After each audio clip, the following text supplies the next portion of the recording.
কোরআনের পাখি দেলাওয়ার হোসেন সাইদি রহমতুল্লাহ আলাইহি, ওনাকে মানুষ হয়তো সামনাসামনি গালি দিত, কেউ কেউ পেছনে যেয়ে বলতো না এই কাজটা ঠিক হয়।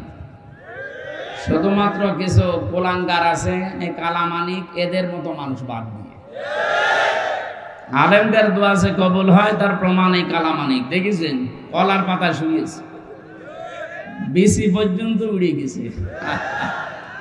এখন ওটা কয়টা যে উড়িয়েছে আমরা জানি না, আমার মনে হয় একটা এখনো আছে, কিন্তু সংসার করার মতো আর নেই, ওর কাজ শেষ।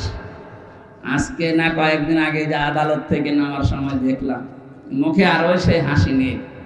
আগে আলেমদের লিস্ট করতো 116 জনের, আমার নামও দিয়েছিল। ওই সময় কি হাসি দেখেছিলেন? আগস্টের 5 তারিখের পর থেকে আল্লাহ ওদের মুখ মলিন বানিয়ে দিয়েছেন। শুধু মুখ না, কোরআনে কারীম জানিয়েছেন ফাযুর কাইফা কানা আকিবাতু মাকরিহিম আন্না দাম্মারনাহুম ওয়া কওমাহুম আজমাইন। সূরা নম্বরের 51 নম্বর আয়াতে আল্লাহ জানিয়েছেন, হে নবী আপনি নজর করে দেখেন যারা ষড়যন্ত্র করেছিল তাদের পরিণাম আমি কি করেছি। আন্না একালি টান আছে, আল্লাহ বলেন অবশ্যই আমি আল্লাহ নিজে দাম্মারনাহুম ওয়া কওমাহুম আজমাইন, ওই সমস্ত মানুষ এবং তাদের যারা সঙ্গী সাথী ছিল সবাইকে নিজে মিলে শিকড় কেটে দিয়েছে। সুতরাং তাদের যে পরাজয় এটা আল্লাহ নিজে ঘটিয়েছেন। এই আন্না এর ভেতরে এইটাই আছে। এরপরে নবীজিকে আল্লাহ জানিয়েছেন ফাতিলকা বুয়ুতুহুম খাবিয়াতাম বিমা যালামু ইন্না ফি যালিকা লাআয়াতান লিকাওমিন ইয়ালামুন। ফাতিলকা এই যে সেই ঘরগুলো, এই ঘর বাড়িগুলোর দিকে একটু তাকান। বুয়ুতুহুম তাদের ঘর, বাইতুন দেয়নি আল্লাহ, বুয়ুত দিয়েছেন, আবার হোম দিয়েছেন জমির, এটা বহুবচন। আল্লাহ যেন তার কুদরতের আঙ্গুল এইটা এভাবে দেখিয়ে দিচ্ছে, এই যে সেই ঘরগুলো, এই সেই ঘর যেখানে বসে জালেমরা দুর্বিসন্ধি করত। আমি আল্লাহ পাক এই ঘরগুলোকে আজ জনশূন্য করে দিয়েছি, উজাড় গৃহ বানিয়ে দিয়েছি। আজটা যে কত বাস্তব এ বাংলাদেশের দিকে তাকালে এখন বোঝা যাচ্ছে।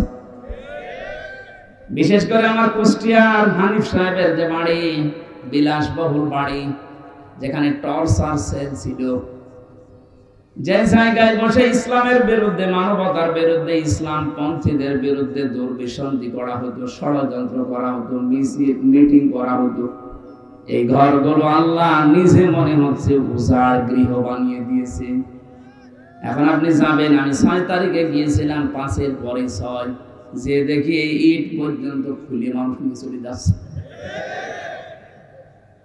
এখন উজাড় গৃহ সত্যি খাবিয়াতান শব্দটা বাস্তবে এটা দেখা যাচ্ছে। শুধু এইটা না, 64 জেলার 630টা থানা আছে, যতগুলো জালেম ইসলাম মুসলিম মানবতার বিরুদ্ধে যারা ষড়যন্ত্র করেছিল, যারা জুলুম করেছিল, তাদের বাড়ি ঘরের অবস্থা আল্লাহ একই বানিয়ে দিয়েছেন।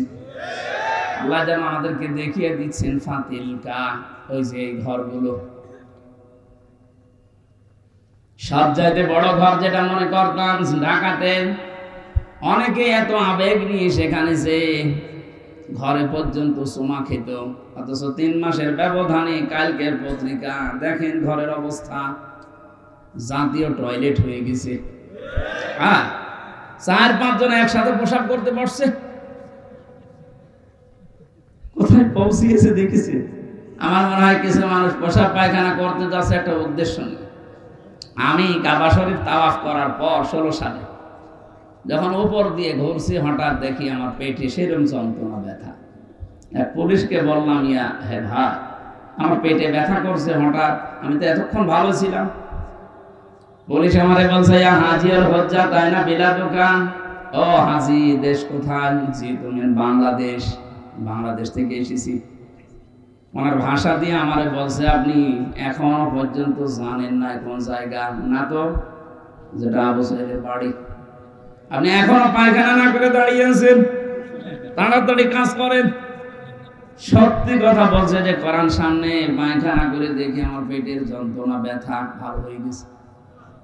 আল্লাহ আমাকে যেন জানাতে চেয়েছে, হামজা ৬০০০ কিলোমিটার দূর থেকে এসেছো, আরে শয়তানের মুখে পায়খানা না করে চলে যাবা, তাড়াতাড়ি করো। আমার তো মনে হচ্ছে এখন যে ৫-৬ জন একসাথে দল বেঁধে পোশাক পরছে, আজকেও দেখলাম ৩ জন একসাথে বের হচ্ছে।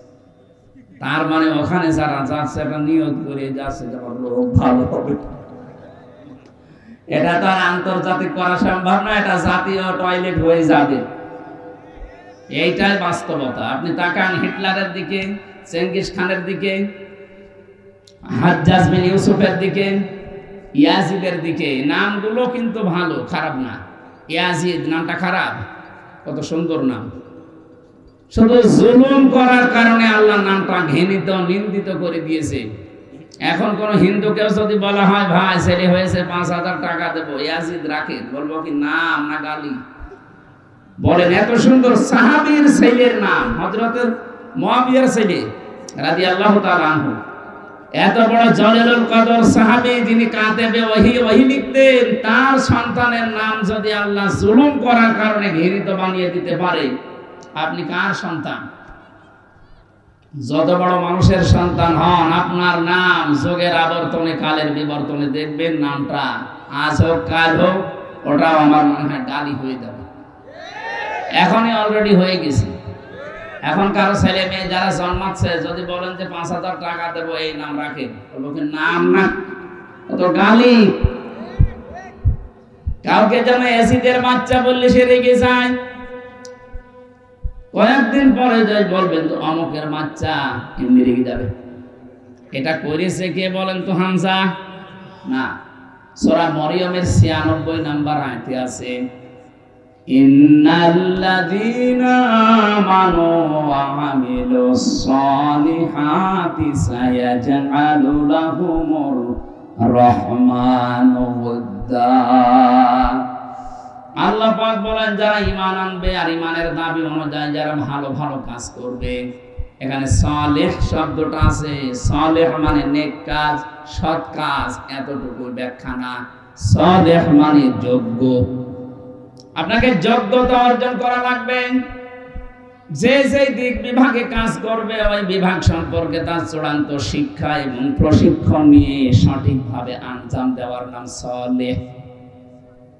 এটা বাংলাদেশে যত রাজনৈতিক দল আছে কে কি করছে জানি না, আমি নাম ধরে বলছি, জামাত ইসলাম, ইসলামী ছাত্র শিবির, এই দুইটা দল কিন্তু যোগ্য মানুষ তৈরি করার ফ্যাক্টরি। আপনি যদি বিশ্ববিদ্যালয়ে পড়তে চান, জীবনে তো কোনোদিন ভার্সিটির মুখ দেখতে পারেননি, যদি এই বুড়ো বয়সে পড়তে চান, ভর্তি হয়ে যান, আপনাকে ভার্সিটি পড়াবে। অন্তত ৬ থেকে ১ বছর, ৬ মাস থেকে ১ বছর লেগে থাকে, আপনি যেন মনে করবেন যে আমি বিশ্ববিদ্যালয়ে পড়ছি। এভাবে তৈরি করবে আপনাকে, কারণ এদের যে সমস্ত ক্যাপাসিটি আছে, যে সমস্ত কৌশলগুলো দেখবেন সব এভাবে একেবারে ধাপে ধাপে তৈরি করছে। যে মানুষগুলো আইনের দিকে যায় তাকে ওইভাবেই গড়ে তোলে, যারা ব্যবসার দিকে যায় তাদেরকে ওইভাবে গড়ে তোলে, যে মানুষগুলো চিকিৎসার দিকে যায় তাদেরকে ওইভাবেই গড়ে তুলছে। রাজশাহীর ডাক্তার ফাতেমা সিদ্দিকার মতো ডাক্তার হওয়া লাগবে মেয়েদের, ফরিদপুরের ডাক্তার শাহিন জব্দারের মতো ডাক্তার হওয়া লাগবে ছেলেদের, ডাক্তার মতিউর রহমান খুলনা ইনার মতো ডাক্তার হওয়া লাগবে। এদের নাম সলে। আমরা মনে করি বসে বসে শুধু সুবহানাল্লাহ পড়লাম, আমার মতো সলে নেক কাজ আর নেই। কিসে কে বলিস আপনাকে? আপনি যে যেই বিভাগে কাজ করবেন ওই বিভাগের শিক্ষা আর প্রশিক্ষণ নিয়ে সঠিকভাবে কাজটা আঞ্জাম দেওয়া লাগবে, দুর্নীতি মুক্ত হয়ে। এই কথা বুঝতেছেন? এগুলো যারা করেন সৃষ্টি জগতের ভেতরে তাদের প্রতি আল্লাহ একটা আলাদা তৈরি করে দেয় ভালোবাসা। সায়াজআলু লাহুমুর রাহমানু ওয়াদ্দা। পৃথিবীর সৃষ্টিতে আল্লাহ যা বানিয়েছেন সবার ভেতর ওই মানুষটার প্রতি একটা ভালোবাসা তৈরি করে দেয়। কে? সাইদি সাহেবকে অনেকে জীবনে দেখেনি চোখে, কিন্তু মনের ভেতর থেকে তার প্রতি ভালোবাসা, এটাকে আমি বানিয়ে দিয়েছি। কে? বিপরীতটা দেখুন, অনেককে অনেক মানুষ দুনিয়ায় দেখেনি, কিন্তু তার কর্মকাণ্ডের কারণে কোথায় সৌদি আরব। আমি রমজানে ছিলাম, মদিনা থেকে একটা গাড়ি ভাড়া করলাম, ড্রাইভারে ওখানকার স্থানীয় মদিনার ড্রাইভার। বললাম যে বদরে যাবো, আবু জাহেলের কবর দেখে আসি। ভাড়া মেটানোর পরে আমি উঠলাম। যাওয়ার সময় ওনার ভাষা দিয়ে আমারে বলছে হারামি। হারাম মানে আপনাকে বলি না, আপনার দেশে যে আছে ওইটা একটা হারাম। হ্যাঁ ঠিক আছে, আপনি বলেন। আপনার সাথে আমি আরো 2 লাইন বেশি করে বলছি। চিন্তা করেন, সে লোক জীবনে ওনারা দেখেছি।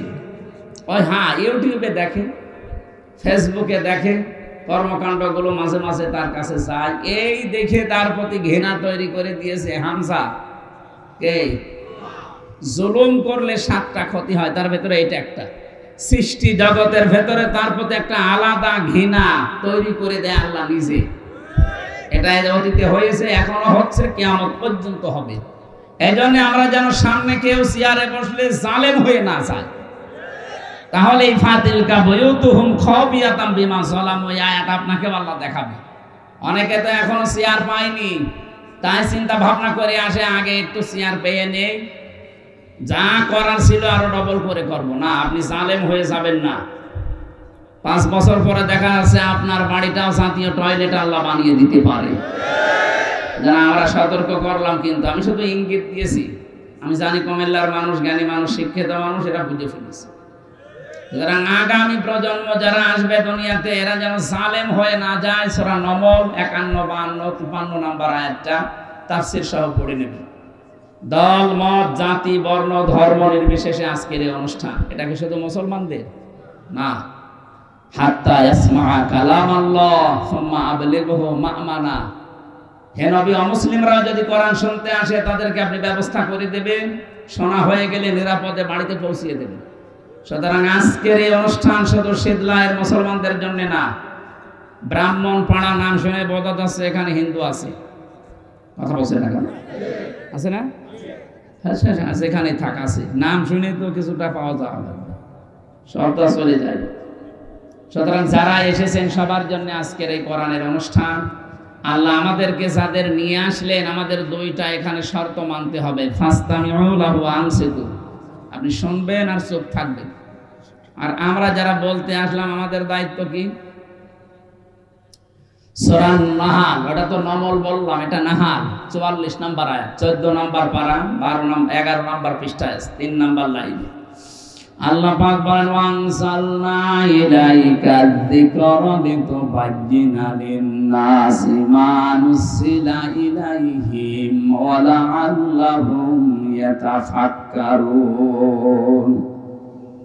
হে নবী, এই কোরআন আমি আপনার কাছে দিয়েছি। এই কোরআনে কারীম দিয়ে মানুষের কাছে আপনি সতর্ক বাণী পৌঁছান। যে লিতুবায়্যিনা লিন-নাস, আপনি মানুষের কাছে কোরআন দিয়ে সতর্ক করবেন। কোন মানুষ? লাম শব্দ ব্যবহার করা হয় জীবিত মানুষদের জন্য। কোন মানুষ মরে গেলে তাকে কোরআন পড়ে শোনাবেন, এটার জন্য আপনাকে পাঠাইনি। আপনাকে পাঠিয়েছি জীবিত মানুষদের শোনাবেন। দুঃখজনক হলো সত্য, 15.5 বছরে জীবিত মানুষদেরকে কোরআন শোনানো বড় কঠিন হয়ে গিয়েছিল। 14 জায়গায় অনুমতি নেওয়া লাগতো। এক কথা বলে না। অথচ ওই মানুষটার বাবা মারা গেলে আমার ডাক দিতে, হুজুর কোরআন পড়ে দেন। আরে বেটা, তোর বাপ তো মরে গেছে, এখন আমি পড়ে করবো কি? যতদিন জীবিত ছিল তখন পড়লে কাজ হতো। সরাসরি কিন্তু বলতো না যে না, কোরআন প্রচার করার দরকার নেই, কোরআনের অনুষ্ঠান হবে না। কিন্তু এমন সিস্টেম বানিয়ে দিয়েছিল, 14 জায়গায় অনুমতি নেওয়া। আমার মনে হয় কেউ নিতেও যেত না ও অনুষ্ঠান।